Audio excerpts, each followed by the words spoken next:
బిస్మిల్లాహిర్రహమానిర్రహీం. మనందరికీ తెలుసు ప్రళయం వస్తుందని. అది ఎప్పుడు వస్తుందనేది ఎవరికి తెలియదు. కానీ దాని ఆనవాళ్లలో ఒక ఆనవాళ్ళు ముహమ్మద్ రసూలుల్లాహి సల్లల్లాహు అలైహి వసల్లం వారు చెప్పారు.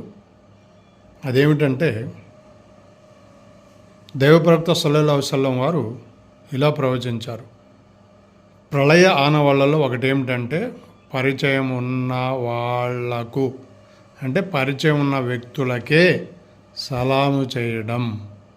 ఇది ప్రళయానికి ఒక సూచనగా చెప్పడం జరిగింది. ఈ వాక్యము ముస్నద్ అహ్మద్ అనే గ్రంథంలో వ్రాయబడి ఉన్నది. అంటే చాలామంది ఏం చేస్తారంటే కొత్త వాళ్ళకి సలాం చేయరు, అతని పరిచయం ఉన్న వ్యక్తికే సలాం చేస్తారు. కానీ అది ఇస్లాము యాక్సెప్ట్ చేయదు. పరిచయం ఉన్నా లేకపోయినా సలాంని వ్యాపింపచేయాలి అని చెప్తుంది. కాబట్టి అలాగే ఈ ఛానల్ సబ్స్క్రైబ్ చేయండి. Thank you all.